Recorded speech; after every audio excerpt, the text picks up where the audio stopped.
You're listening to Spark TV, where we bring you daily interviews with real women in business at all stages. I'm your host, Danielle Lewis, and I am so grateful to have you here. Amazing! Fee, welcome to Spark TV. I'm so happy to have you here. I think it's my first time on TV. Oh So I'm my so God, excited yes! to be here too. Well, I am so honored that you are doing it with us. Yeah, so am I. I've been waiting for this for a while. I've been very excited and excited to meet you as close to in person as I can get. I know, it's so good, isn't it? Yes. Oh, let's start out by telling everybody who you are and what you do. Okay, so I am a business coach and personal branding photographer, and I work with women predominantly in the 40 plus space these days in service based businesses, helping them to build powerful brands and show up and increase their visibility so that they can build businesses that are not just profitable but also sustainable in their season of life.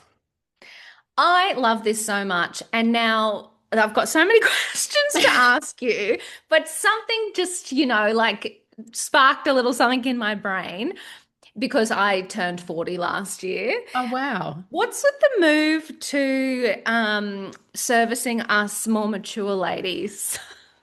Yeah, no, it's a good question, right? Uh, Look, I'm 52 myself, so I'm a bit further down the journey than you are.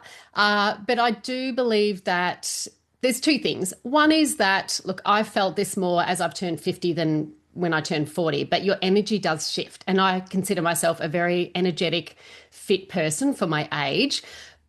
But your body needs to rest more at this age. And when you're in a one-to-one service-based business, and as a photographer, I've been a photographer for 23 years, but mostly in that personal branding space with women for the last, I would say, 15 or more, 15 to 20. It's labor intensive and I adore it. I love it. I'm passionate about it. But it's labor intensive. And I used to do, shoot 3 or 4 days in a row a week. Whereas these days, like, one shoot a day or two shoots a day, like twice a week, my body needs to reset more in between. You need that rest. So that's one aspect of it. And the other aspect, which probably plays into that, is that we are juggling, I think, quite specific multiple responsibilities that we're not in our 20s or 30s. So personally, I have aging parents, both with different forms of dementia in aged care. I've got teenage twins that are 16. I've got a husband with some health issues, which means we sort of have to, structure our life a certain way.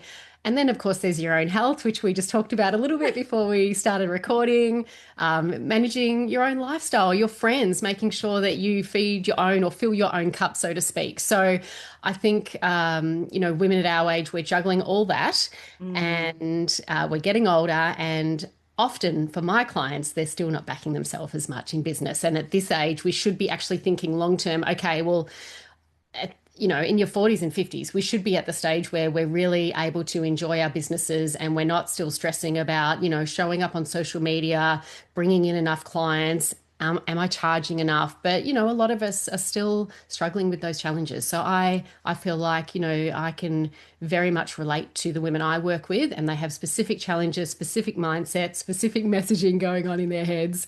So that's why I love working with this niche. Yeah. I love it so much. The reason I asked was because I said to my husband a few months back, I was like, I'm noticing on my Spark calls a certain vintage of member Top that shelf, I'm of now course. attracting. Absolutely. And he's like, yes, darling, you're not 20 anymore. And I'm like, what? When did that happen? And he's like, you're I know, probably right? going to attract people that are like you and think like you and look like you and all the things. And I was like, oh wow, there you go. When did all of that happen? But yeah, no, I really find that interesting. And I love that you said, you can relate to the things that your clients are going through because doesn't that make sense, right? That, we do tend to create businesses that is probably something we're going through as well. Yeah. I think like if I, for example, wanted to coach with someone like maybe there'd be a reason I'd coach with a 20 something who's shown me how to do viral reels on Instagram, right? But in a more deeper sense, I would be wanting Mm. to work with someone that gets me, that understands my challenges, that I'm not sitting there the whole time going, well, she doesn't understand all the things I've got going on in my life. Yeah. And likewise with photography, coaching women from behind the camera, like understanding how they feel about their body, their face, their wrinkles at that age, and that they can still show up in an amazing way. Like I think it's just nice to have someone that, I mean, it's about personal branding, right? You want to be able to relate to your Mm. people. Oh, I love this so much. So, how did you even get into all of this? You mentioned being a photographer for over 20 years, which is incredible. But how has the journey unfolded for you? Uh, well, a lot of photographers start out by, being handed down a box brownie or a camera by their dad or their granddad. And that was definitely not me. I went right through to an arts degree in uni, having no idea what I wanted to do. And after university, I went to London for a couple of years, as a lot of us Aussies do, right? To have a bit of fun and make some money and travel. And whilst I was there, I went to the National Portrait Gallery and I had like a light bulb moment where I was looking at these large scale close-up portraits of people on the walls. And I've never really had a creative leaning in my life, I would say, but I was just looking at these going, I would love to be able to do something like that, to work specifically with people, taking photos of them. And I think so much in life we know what we don't want to do and we know what we do want to do. And at that point, I was just like, I just want to do something that I love and that brings me joy and that brings the people I work with joy. And I talked about it for a long time, but it was all those little imposter syndrome things in my head over a few years going, oh, who are you to think you could be a photographer? You're not even creative, yada, yada, yada. And eventually, a guy I was dating for a while was like, he gave me a brochure for a Melbourne Camera Club and said, would you just go and do something about it? So I went, I did a short course Love and him. Thank you. yes, yes. Worth the relationship. I went did a short course and then I went to I signed up to a 2-year course. I ended up working with one of my tutors in her wedding photography studio. So I started out and through that I had like a regular part-time desk job for about 7 years that I was in with a business. And then there came a point where I needed to leave that job and do something different. And I was engaged at the time. And it was like, do I find another desk job in corporate or do I go for the dream? And my husband or fiance was like, if you want to do it, I'll support you. So that was it. I launched my own photography business. I did that Wow. for 10 years. Then I had my kids and I went, right, I'm not doing weekends anymore. So I went into business photography and very quickly became passionate about working with women in business. So it just Mm. evolved from business photography, because it was just before personal branding started to be a thing, into women in business, and probably just in the last 3 to 4 years, women 40 plus in business. It's so interesting, isn't it? I love this story as well because it feels like the evolution of your business happened in seasons of your life. Mm. And, I guess going back to the age conversation, sometimes there's this rhetoric that you need to have a plan, have it all figured out. It's kind of like you come out of the womb knowing what your business idea is and just hustle from there. But it really does change and evolve over time. And I love that, you've connected to that niche of women in business because their life is changing and their business is changing.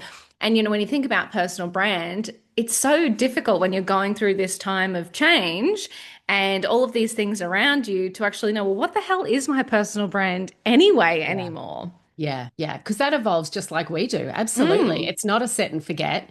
So I love doing that work now. And also, a lot of people go through business 10, 20 years and they think they know their personal brand, but they've never actually done that work on paper. So they Mm. forget to evolve it with them and they get lost in the nuts and bolts of their business and forget about those foundations, which are so crucial. And I suppose that's where my business coaching comes in. And so I suppose actually I didn't really talk about that in my journey, but pre-COVID, I had been wanting to move into sort of more of a mentoring coaching space and, looking at what everyone else is doing online with courses and programs. And I want to do that, but I don't have Yeah. time. And then COVID hit. So I was like, I have Oh time. God, I've got time. So I launched a membership then, and that ran for 5 years. And I only closed it last year because I just had run out of capacity. I'd Mm. also run a group program for a few years from 2023. And 2 years ago, I launched my mastermind. And that is now where I do my coaching with the same women in business. So the Yeah. women who would come to me for photography are also in my same niche for my mastermind, my business coaching. And again, like you said, that's because of my season of life. I'm not doing it only because I need to slow down and allow my body to rest more, but I'm like, look, long term, what do I want to do? I definitely would like to not have to do 20 shoots a month for the rest of my life. I'll burn out and die. But also, I think for a long time, as a photographer, I would see women walk away with beautiful images, and some of them were brilliant at using them, some of them weren't. And I knew that there was a lot more work that still needed to be done.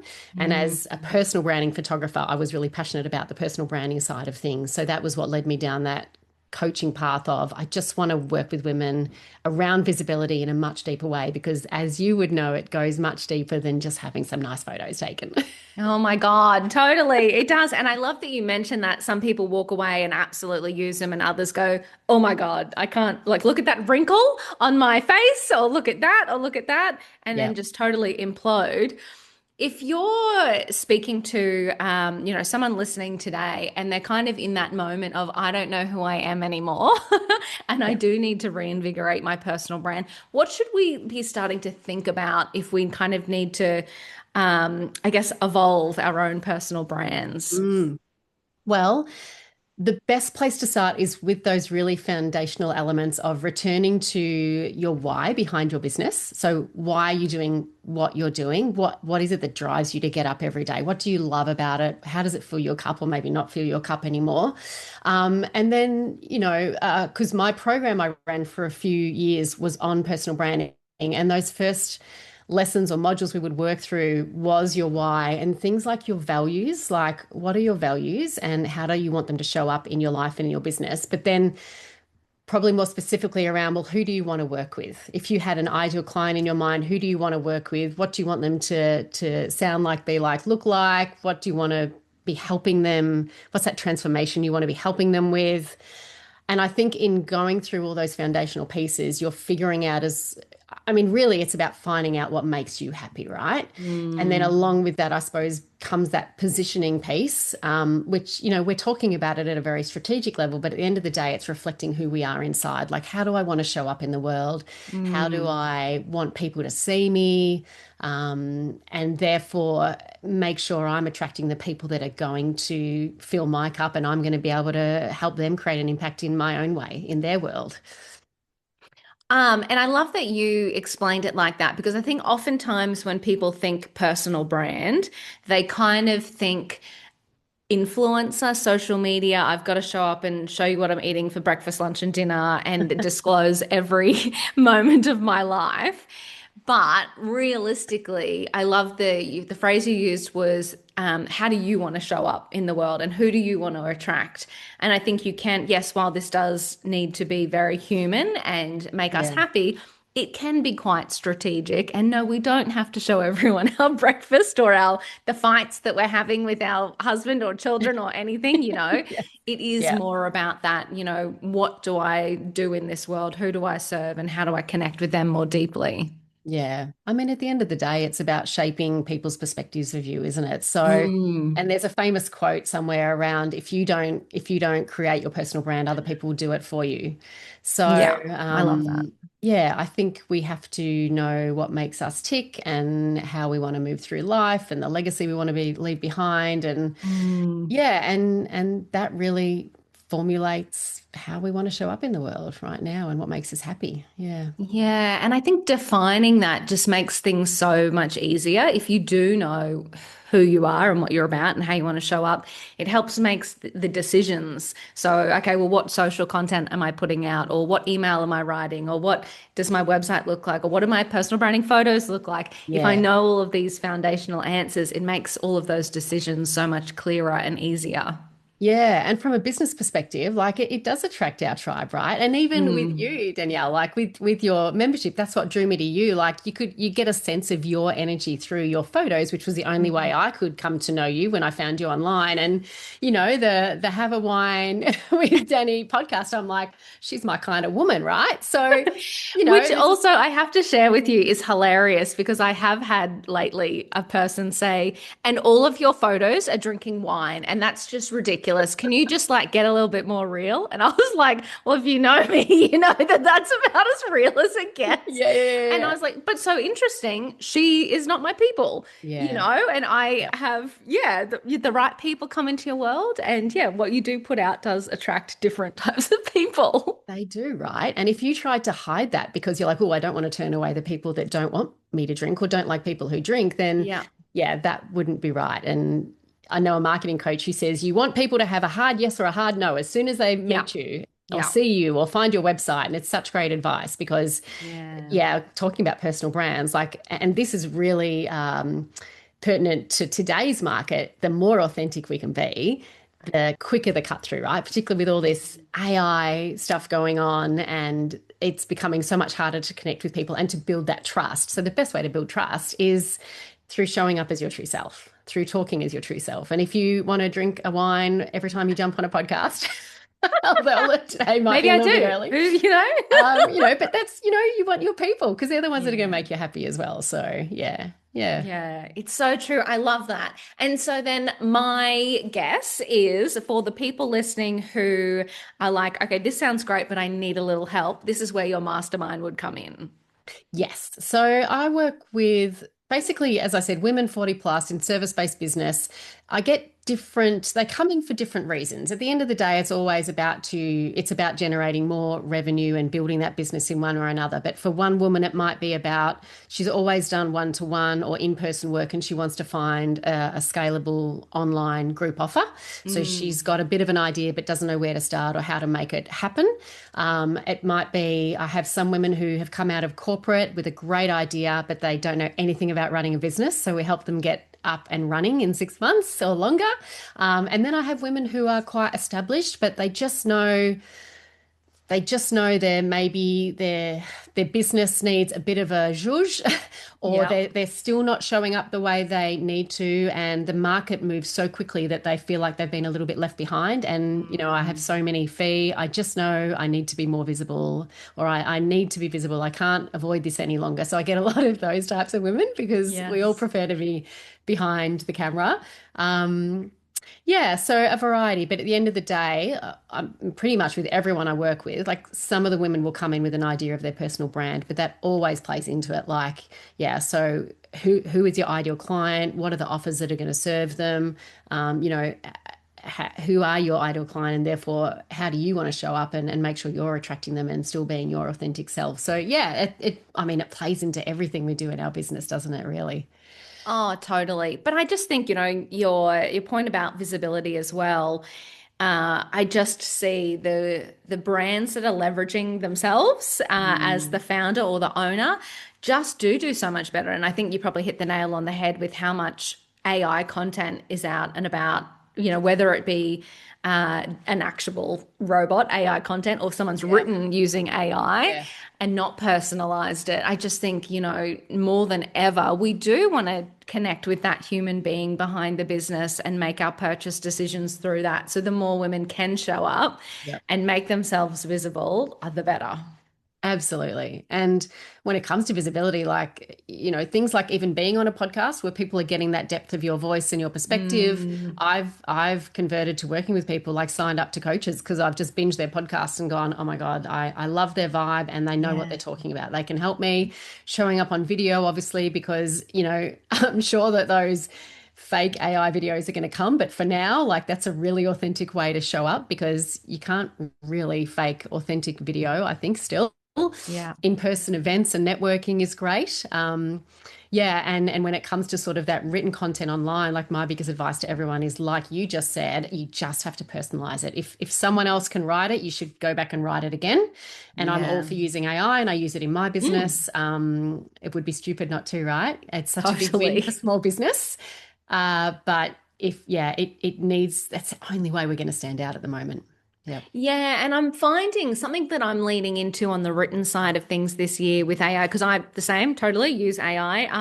I just learned a new AI tool on the weekend, so I'm feeling very clever at the moment. But the biggest thing I'm leaning into is storytelling. So Yes. AIs don't have human stories. You know, they don't have the war wounds that we all have from Yeah. being in business.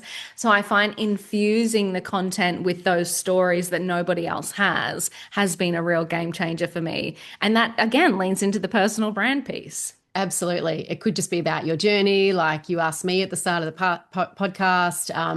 And if, a lot of my clients say, I can't remember my stories. And that used to be me probably 4 or 5 years ago. And you just start making that content bank, Yeah. making notes about conversations, something that happens in your day, a conference you went to, and you get better at it. So if anyone's listening to this and they're Mm. like, I just can't remember my stories, like, yes, I was you one day. But you have lots of stories. You just have to write them down. And also it can be your client stories too, right? Mm. Absolutely. There's as long as it's unique to you and yeah, links back to you and your business, that's, and it can be something about a conversation I had with my kids as well, right? But yeah, any unique story is like the best type of content right now. I agree. Yeah, and I think also you don't have to do it all at once. I love your point about, think about it, write it down, or have an experience, write it down, like collect them over time. Because I think sometimes as well, we think, well, I need the whole thing mapped out. It's got to be Yeah. strategic. It's got to be this. But it's like, okay, well, we're sending one email this week. So one story is all you need. Yes. You can just Yes. build this up. Yeah, that's so true. And when it comes to content creation, like a lot of women I work with as well or talk to, they're quite scattered in their head. Mm. So I just say there's three. I mean, this is my system. Everyone has a different system, but my system is you need three types of content. The first one is around your authority and expertise because that is going to build that trust in you as a paid expert, not just someone who's helpful online with tips, but you want to really show your authority and expertise through your results and your clients and your own journey. The second one is the personal branding type content. So share a bit more about yourself that makes you relatable and Mm. connects you emotionally with your clients. Like I'm a fun person, or these are my values, or this is my pet who sits in my office with me, or this is where I love traveling. And the third one, which a lot of people don't do, is the promotional content, like inviting people in to work with you, inviting them for conversations. I think as long as you've got that mix of those three pillars, I think, and you're consistent. It doesn't mean you have to do one of each every week, but you're consistently sharing those three types. I think it sort of covers that basis of your content. And then, like you said, you could just have that content bank and each week or whatever, fortnightly, whatever you want to do, however you organize your social media content, you just grab some of those ideas and you run with them. Yeah, I love that. And I also love the simplicity. I think we do have a bit of a tendency to overcomplicate things in our heads and kind of go, oh, social media is too hard, don't want to deal with it. But I love that. So if we've kind of, got our personal brand imagery, videos going on, we've got a bit of a strategic direction. We're just going, well, I just need to show up in these kind of three categories. Like that feels so much more doable for a woman in Mm. business. I think so. I've tried out different systems and they all seem a little bit overwhelming still. So, Mm. and there's still work at the end of the day. But yeah, if there's one thing I know that we can do at this age as women in business, it's overthinking, like you just said. So, Yes. the caption's got to be right and I rewrite it 4 times and then I got to check my grammar and Mm. we have to like get faster at, you know what, this is it. I mean, imperfect action is something I talk about a lot. Like we have to get better at just showing up a little bit imperfectly, which is generally close to perfect anyway, right? Totally. And just getting it out there. Yeah. Just for the sake of Yeah. that visibility.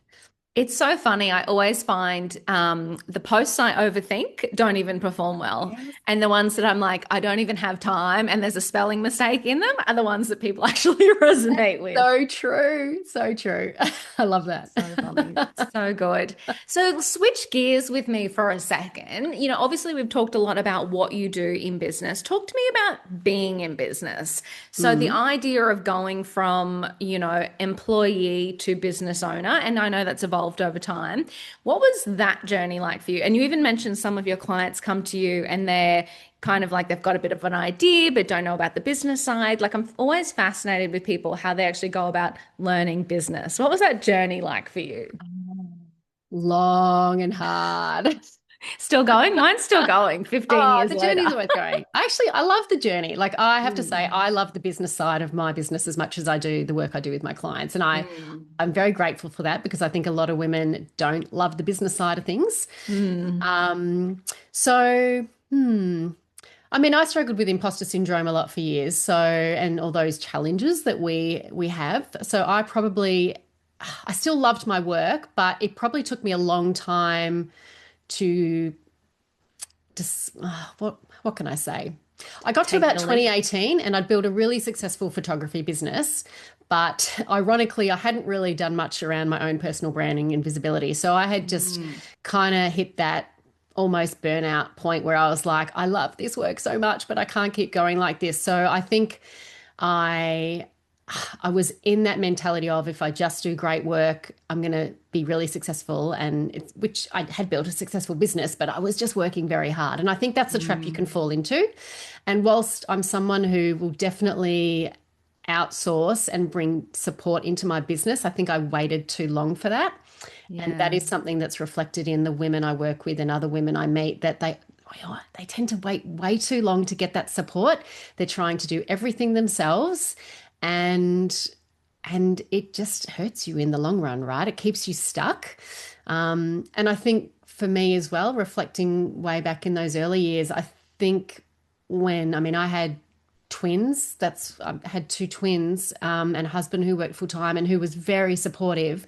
But I think you will always have a tendency to struggle with I'm not doing anything right. I'm not being a Mm. mum enough, and I'm not being a businesswoman enough. So I think I struggled with that for a long time. And if I went back and did my time again, I think I would be more present with my kids. We probably all say that, right? I would be more present with my kids.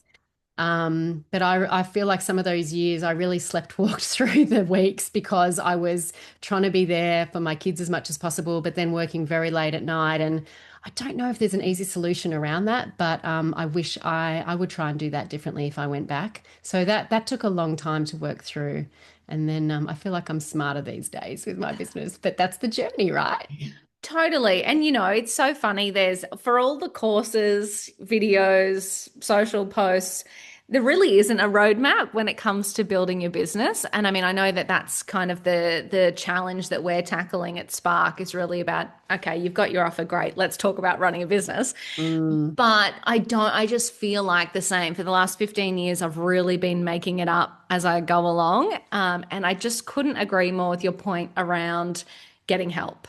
mm, And because I also think the biggest thing for me was I thought it had to be like a full-time employee. yeah. And that's so expensive and scary and contracts and superannuation and all of these things. And I just feel like nowadays there's so many more creative ways that we can get help in our business. And I mean, I know we've touched on AI, brilliant. If people aren't using it, they should be using it. But you can get like you can outsource small things these Yeah. days, and work on Upwork and have someone just do a Yeah. project or, so many women in business also want to take on small projects these days. Like mums are literally the best Yeah. resource on the planet who just want to do things in the time that they have, with it in the niche that they, work in. So there's just so many more creative ways I think that you can get help these days. So Mm, I certainly agree with you. Like the quicker you can kind of bring that into your business. And the biggest thing for me was like, so just find one tiny thing because you'll get yeah. hooked. You'll get hooked on getting help. Absolutely. Yeah. Yes, yes. I'm obsessed with outsourcing now. I mean, I have a brilliant, well, she was a VA for many years, but she's now my online business manager who's been with me for 6, 7, 8 years. Nice. I outsource. I use Upwork for staff that help me with editing my photo shoots and retouching because Yep. I wouldn't even, there is no way I would have been able to launch a membership, run a program, create a mastermind. I would still be in the trenches up late at night editing my shoots if I had never outsourced. So, Yeah. and I use them in other ways as well. But I do speak to people that have a bad experience with a VA and then they never go back. And I'm like, oh, please don't do that to yourself. Yeah. Keep trying. Keep trying. And I think in the early years, I had a bit of bad luck with them, but I think it's also because I tried to bring them on very quickly and not train them properly. Yeah, And that is one thing. You do actually have to teach them. They you can't just be do. in in your brain. No. So, then I started finally writing proper job descriptions, giving them trial periods, taking the time to create videos and actually send them instructions. And surprise, surprise, that actually worked out better. Yeah. Oh my God. Don't worry, I've made that mistake too many times than I'd like to talk about.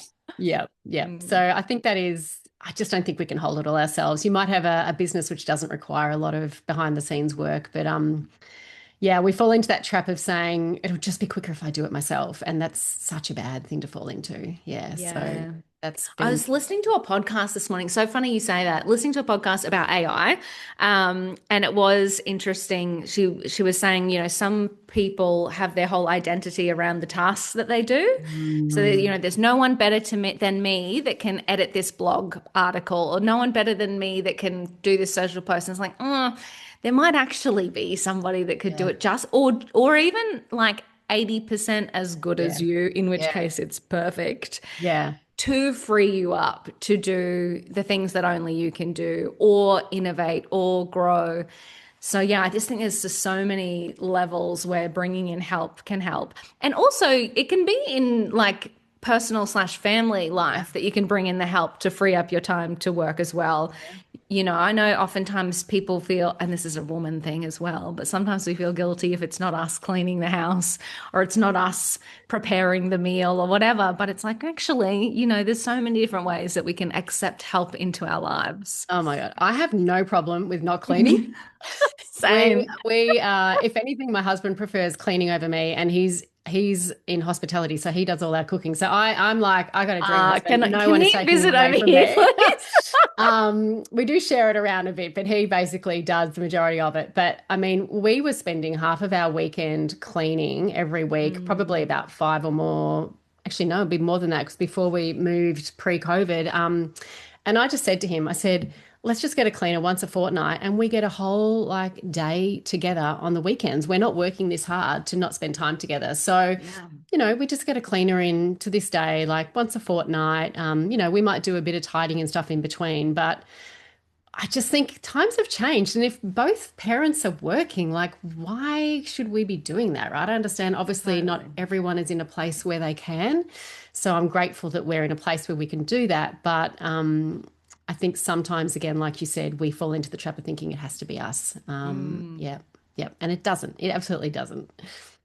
Oh, I could talk to you all day, Fee, but I always love to wrap up these podcasts on one last piece of advice. So, reflecting on your time in business, what would be a piece of advice that you would give to another woman on her business journey? Oh, one piece of advice is so hard.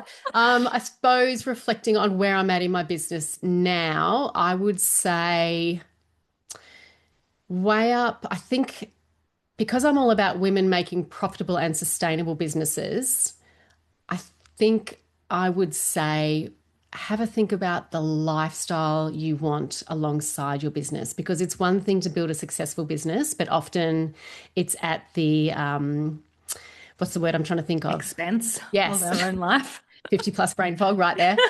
It's at the expense of our time outside of work, time with friends and Mm. family. So think about the lifestyle you want to create and just design your business around that. And it doesn't matter, it might take 6 months, 12 months, 2 years, 5 years, just work your way towards that and continually have that sort of long term vision. Because when you get to 50, it's more about, well, how much do I want to actually be working or do I want to be retired in 10 years? So very much it has to be, yeah, wound up around the life you want to live around it.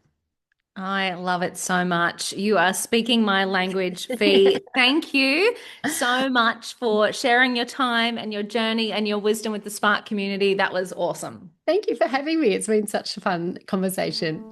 That wraps another episode of Spark TV. Shout out to Spark TV sponsor IP Australia for their amazing support of the Spark podcast and women in business. And if no one tells you today, you've got this.